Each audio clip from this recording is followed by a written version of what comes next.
Hello students, here is Kaushalya Rajpurohit, your social science teacher, and today we are going to discuss chapter 2, the regional kingdoms 1. Now, this chapter is all about the different rulers that ruled all over India during the medieval period, right? So, it is all about the different dynasties. Dynasties are the series of rulers or leaders who are from the same family or period when the country is ruled by them. Many dynasties ruled India during the early medieval period. The dynasties all over India. In north, the Rajputs, the Ghaznavids, the Ghurids, the Palas, the Gurjaras and Pratiharas were powerful. In Deccan, Rashtrakutas and some few smaller kingdoms. And in the southern India, the Pallavas, the Pandyas and the Cholas were the dominant powers in the south, right? So these are the important dynasties that ruled over India during the medieval period. Now, let us start from the North India. In North India, one of the important dynasties that ruled during the medieval period were the Rajputs. The word Rajput comes from the Sanskrit word Rajputras, which means sons of king. Some believe the Rajputs are descendant of Central Asian tribes settled in India. Rajput claims to be descendant of Kshatriyas of Vedic times. Okay, so Rajput says that they are descendants of Kshatriyas of Vedic times. They also claim that they are Suryavanshi, that is, they belong to the sun family, or Chandravanshi, that is, belonging to the moon family. Some of the Rajput also claim to be part of Agnikula. They believe that they were born out of sacrificial fire. Okay, so this is about the history from where the Rajput originated. Some of the important Rajputs that ruled India during the medieval period. The first one are Tomars of Delhi. Tomars founded the city of Delhi in 8th century. Later, the Chauhans added it to their territories. Now the second one is Chauhans of Rajasthan. The Chauhans of Rajasthan ruled the region around Delhi and Ajmer. The most powerful Chauhan ruler was Prithviraj Chauhan. He defeated Muhammad Ghori in 1191. However, a year later, the Ghori defeated and killed Prithviraj. Now the next one are Solankis of Gujarat. The Solankis of Gujarat were also known as the Chalukyas of Gujarat. Siddhuraja was the most famous ruler. The Dilwara temple at Mount Abu and the Sun temple of Modera were built by the Solanki rulers. Now the next important Rajput rulers were the Parmars of Malwas. Bhoja Parmar was a powerful ruler. His capital was Dhar and he had built a temple, Nilakanteshwar temple at Udaipur. Now the next are Gadalwal of Kannauj. The Gadalwals ruled the region around the Kannauj. King Jayachandra was defeated. King Jayachandra of Kannauj was defeated by Muhammad Ghori in 1194. And the last one are Chandelas of Bundelkhand. The Chandelas were the ruler of the land between Yamuna and Narmada river. Khajuraho was the capital of Chandela rulers. Okay, so these are the important Rajputs that ruled India or the northern India during the medieval period. The Tomars of Delhi, Chauhans of Rajasthan, Solankis of Gujarat, Parmars of Malwas, Gadalwals and the Chandelas. So these are the important Rajput that ruled medieval period. Now next is the Ghaznavids. Now from Muhammad Ghazni, or you can say Muhammad, the ruler of Ghazni, led first series of invasions over India, right? What is invasion? Invasion is to enter forcibly as an enemy to conquer, right, someone. So forcibly conquering someone, that is invasion. In span of 26 years, that is between 1000 to 1026, Muhammad invaded India 17 times. He defeated Jaipal, Anandpal and got large tribute from them.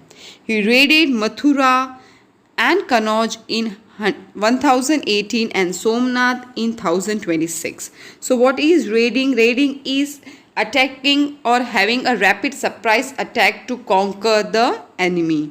Muhammad carried away all the wealth and built in beautiful mosques, library and museums in his hometown. Muhammad died in 1930. So first invader, right, who invaded India or who conquered India was for wealth, and he was Muhammad, the ruler of Ghazni. He invaded India 17 times in 26 years. He defeated Jaipal and Anandpal, and he just carried away all the wealth from India, right? And he built beautiful mosques, library, museum in his hometown Ghazni. Muhammad died in 1930. Now the second most important invader was Muhammad Ghori, the Ghurids. Ghor was a small kingdom in present-day Afghanistan. After the death of Muhammad, Muizzuddin Muhammad made Ghor independent. It also annexed Ghaznavid territories. Okay, so after the death of Muhammad Ghazni, Muizzuddin Muhammad made Ghor independent, and it also added Ghaznavid to its territory. Muhammad Ghori decided to invade, conquer India, to attack India, not only for the wealth but also to build empire, right? To build his empire more big, large. In 1175, Muhammad Ghori attacked and conquered Multan. In 1178, he defeated the ruler of Gujarat. In 1190, he also conquered Punjab. The Rajput rulers of the neighboring kingdom of Delhi and Ajmer, Prithviraj Chauhan, prepared to face him after he conquered the Punjab. Now there was a battle of Tarain in 1191 between Muhammad Ghori and Prithviraj Chauhan. Muhammad Ghori was defeated in the first battle of Tarain. Soon after, Muhammad Ghori began to regroup his forces. The two armies met once again in 1192. The Prithviraj appealed to the neighboring kings for help, but most of them Rajput ruler helped him. But the most powerful Raja Jayachandra Kannauj, however, stayed away. Prithviraj was defeated and captured. His territory was occupied, and in 1194, even Muhammad Ghori defeated Raja Jayachandra in the Battle of Chandwar. So this is all about Battle of Tarain. So there were two battles fought. First one was in 1191 and it was won by Prithviraj, but in 1192 Muhammad Ghori defeated Prithviraj Chauhan. Struggle of Kannauj. Now you can see Kannauj was the most important city in North India. Its location was such that whoever held Kannauj would control the resources, minerals, agricultural trade of entire Ganga Valley, right? So Kannauj was a very important city in terms of resources, in terms of mineral, agricultural trade, and hence everyone wanted to have Kannauj, right? And hence there was a war between the Palas, the Gurjaras, Pratiharas and the Rashtrakutas, and they were engaged in the tripartite struggle to control Kannauj. Now, tripartite means consisting of three parties. So, all the three parties, the Palas, the Gurjara Pratiharas and the Rashtrakutas had a struggle, a very long struggle to conquer Kannauj. And this struggle lasted all over 2 centuries and weakened all the three dynasties. So, the struggle was really long. Now, the next important dynasties during over North India was the Palas, right? The Pala ruled the region covered by the present-day states of Bihar, Jharkhand and West Bengal. Gopala was the first ruler, and his son Dharmapala expanded and strengthened the kingdom. Dharmapala also encouraged trade with Southeast Asia. Devpala was another powerful ruler of the dynasty. So the important rulers of Pala dynasty were the Gopala was the first ruler and his son was Dharampala, and again Devpala was another important ruler. There was great prosperity during the reign of Pala kings, and they were followers of Buddhism. They built stupas and gave money to monasteries. Now the next important dynasty is Gurjaras of Pratiharas. Now the Gurjaras of Pratiharas ruled over the parts of Rajasthan and Gujarat. The most powerful ruler was Bhoja. He conquered Kannauj and made it his capital. He was succeeded by his son Mahendrapala. So his Bhoja's son was Mahendrapala, and he ruled Gujara Pratihara after Bhoja. He expanded the empire further. His successor, however, were weak and could not defend the kingdom from the invasion. Right? So after Mahendrapala, the next ruler was not that strong, and hence it was defeated by Muhammad Ghazni in 1080, and hence the dynasty came to an end. So these were the important dynasties over the North India, and now let us go to the Deccan area. The area between the Narmada and Krishna rivers is known as the Deccan.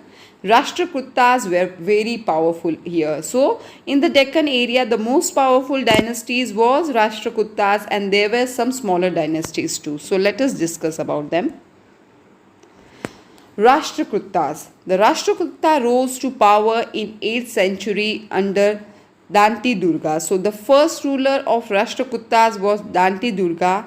He and his successor Krishna first. Okay, so his successor, his son Krishna first, consolidated the Rashtrakuta rule in the region of present-day Maharashtra. So they made it stronger and stronger. Malkhed near modern Solapur in Maharashtra was the capital city. Okay, so the capital city was Malkhed. Now it is near Solapur. The Rashtrakutas kings were patrons of art, architecture and literature. That means Rashtrakutas were supporter of art, architecture and literature. The famous Kailasa temple at Ellora and the rock-cut caves at Elephanta were carved during the reign of Rashtrakutas. So they were supporter of art and architecture. The ruler also encouraged the growth of regional language, especially Kannada. Okay, so they also supported the growth of regional language. Now there were also some other kingdoms, smaller kingdoms, which were, one of them was Yadavs of Devagiri. Bhilama founded the kingdom of 12th century. Soon the Yadavs consolidated themselves in the region between Narmada and Godavari river. A flourishing trade made the kingdom rich and prosperous. Okay, so this kingdom was between the Narmada and Godavari river, and there was very good trade, and hence the region was rich and prosperous. Chalukyas of Kalyani. Chalukya of Kalyani were also known as the later Chalukyas or the Western Chalukyas. The greatest ruler was Vikramanka. He and his successor built many temples at Ehol, Badami and Patadakal.